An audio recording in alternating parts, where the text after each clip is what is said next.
Talking with Ron Swoboda, the color analyst of the Zephyrs and a former major leaguer, and really a great player in his day. When you think back to Steve Carlton, what he did with him, and also in the World Series in 1969. Ron, you see these guys on an everyday basis once they get started, and you've been there before. Tell us what it's like to be in the minor leagues, trying to get you ready up to the big leagues. Well, I'll tell you what, to be a phone call away, and that's what you are when you're in AAA. You come out here every day and play, every inning, every out, every pitch. It's important to them, and that's probably what I relate to more than anything. As an old school guy from another era, really, these guys have to play here. The only way you're going to get to the big leagues is by doing something good here, and hopefully a need arising. And so you got to go get it every day. There's no time to coast here. You're not sitting on a big contract. You're not you're not waiting for something to happen. You're out there trying to make something happen. You played at the highest level, and you played at the highest level of the big leagues in the World Series. Tell us what that experience is like for these guys that are young, that are looking to maybe get there one day.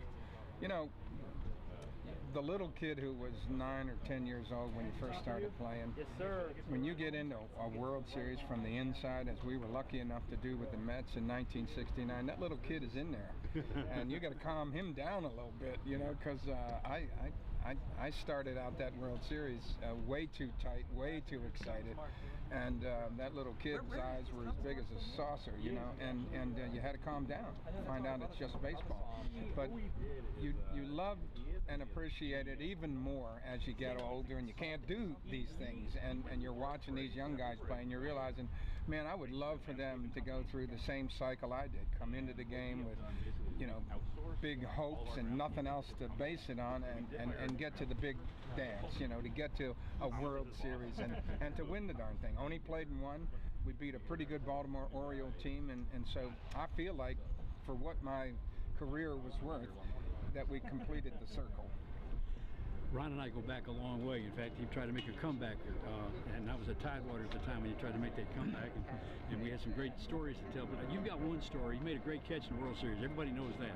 But you told me a story once about a play that you missed the ball twice in the same play, and Vada Pinson hit one in left field. Tell us about that one. Well, actually, it was Frank Robinson, and I was in center field in Old Crosley Stadium, which was the first stadium ever to have lights, and they had a ramp up in center field. It's only about 380 some feet to the wall, and I'm playing center field, and they always told you to move up on the ramp a little bit so it didn't surprise you. Well, Frank Robinson hit a line drive, and naturally it looked like it was in front of me, and I ran down, and it was deeper than I was, and I started backing up, and I'm on my back, and this line drive comes whizzing about 3 feet on this side of me, hits that concrete block wall.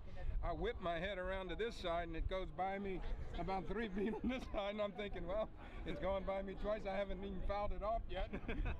And he's running around the bases, and it's Saturday night game of the week, and I'm like, oh boy, this is ugly. You got a base hit in a spring training game. I think it was against Larry Christensen of the Phillies, and after the game I talked to you about maybe making it back to the big leagues, and you said, I just don't have it anymore, even though you got the hit, I think, that won the ball game. Well, you know something, that was an interesting experiment, because I had been out of the game for a year or two, and thought I could come back, and I was in pretty good shape. But here's the thing about baseball that makes you more than aware of, is that this game you play every day, so you have to be in a level of fitness that you can't just be in good shape. You got to be in good shape and able to go a week, 2 weeks, 3 weeks with maximum effort every day. And I realized that, and I was only 31 years old then, that I couldn't do it, and I was whipped. And I know when Tony Conigliaro tried to come back, and he was a lot better ball player than I was, everything hurt on him, everything seemed to be breaking down. You can't take that daily punishment, and that's the thing that most people really don't think about when they think about baseball. Any given day doesn't seem like it's such a big deal, but you got to go get them again tomorrow. Ron, thanks for the time. We look forward to another baseball season with you on the broadcast. Always a pleasure, Larry.